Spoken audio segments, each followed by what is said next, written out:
What if I told you that beneath the dazzling skyscrapers and booming industries of Gujarat lies a hidden crisis, one that threatens the very future of its children? While Gujarat races ahead on the global stage, thousands of young lives are being left behind in silent darkness. This isn't just a story of development, it's a story of forgotten promises, broken dreams, and a nation's conscience at a crossroad. This presentation is based on an in-depth ground report published by The Week magazine. And what you're about to see will open your eyes to a truth that every Gujarati, every Indian must confront. Because this is not just about data points or policy failures. It's about children who deserve more than neglect. So welcome to Next IAS English. Today we are going to talk about a tale of two Gujarats, the one thriving and the one neglected. So let's dive in. Let's talk about Gujarat's soaring development, the new face of progress. Gujarat today is often celebrated as a symbol of rapid development and futuristic infrastructure. From bullet trains to industrial corridors, new energy hubs to vast highways connecting the remotest districts. There is no doubt the state has taken giant leaps forward. Thousands of crores in investment are transforming the face of landscapes, creating jobs and reshaping the economy.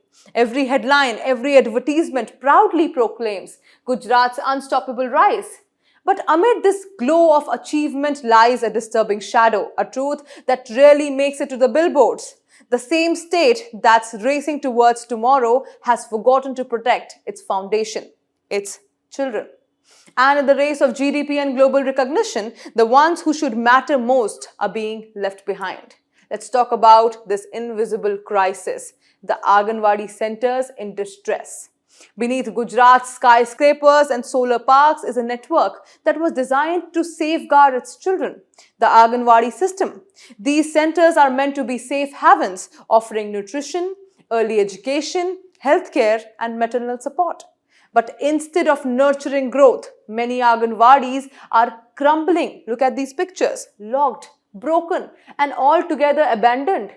Parents tell heartbreaking stories of centers that haven't opened for weeks. There are no toys, no food, no medicines, only dust and disappointment. The problem doesn't stop at infrastructure. In some centers, children are excluded due to caste. Many have no washrooms at all, which forces little children to relieve themselves outdoors. Girls especially often hold back their urge, sometimes for hours, just to avoid going outside. Teachers are overworked, underpaid, and are given impossible responsibilities. The system built to protect the most vulnerable is collapsing in silence. Now let's talk about the numbers which speak volumes. Let's look at the scale of this collapse. The numbers reveal a shocking reality. According to the latest CAG report, over 37.43 lakh children under the age of 6 are unenrolled in Anganwadi centers across Gujarat. That's nearly 38 lakh children missing out on vital early education and nutrition. Out of the 53,029 centers across the state, more than 16,000 centers are non-functional or severely damaged. Thousands more operate out of temporary sheds with no toilets, no drinking water, and no dignity. The human resource situation is equally grim. More than 5,500 key posts are vacant and over half of the senior supervisory positions remain unfilled. These are not just bureaucratic gaps, they are lost opportunities, lost health, and lost futures. This is not just a failure of infrastructure, it is a failure of commitment. Now let's talk about the voices from the ground, stories of struggle and neglect. Beyond the statistics are real people. In villages like Rozu, Sabarkantha, the pain is raw and personal. Pregnant women come to the Anganwadi hoping for a checkup and leave without even basic medical attention. Children show up hungry and go home without food. One worker speaking anonymously admits that caste, politics, and fear often prevent them from doing their job properly. Many are scared to even speak up. And then there are mothers. One of them, wiping away tears, says, "We come with hope, but we leave with hunger and heartbreak." These are not isolated stories. They echo across Gujarat's village. These stories must not be ignored because behind every statistic is a child who dreams whose dreams are quietly slipping away. Let's look at the stark contrast between the promise and the reality.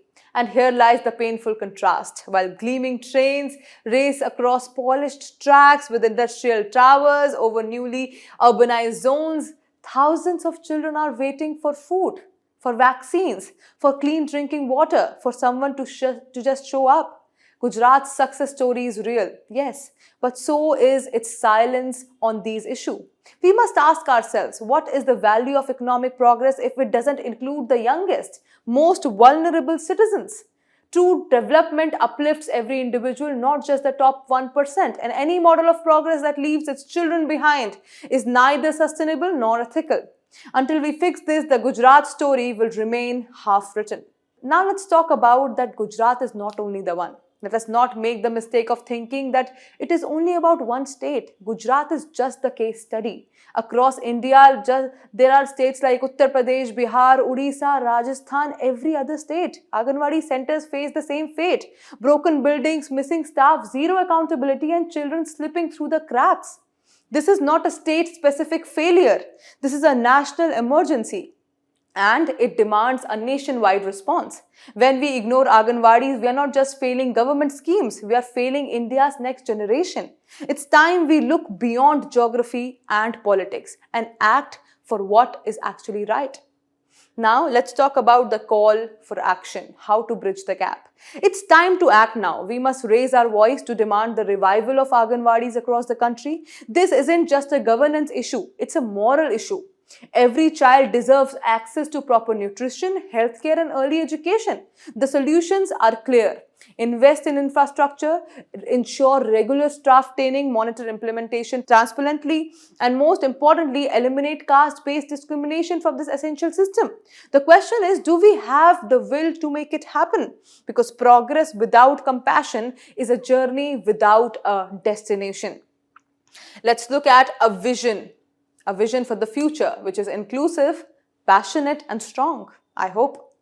Now imagine a different Gujarat and a different India, one where every child is safe, healthy, and excited to learn, where Anganwadi centers are not just buildings, but vibrant community hubs of support and care, where development is measured not by skyscrapers, but by joy and well-being of children.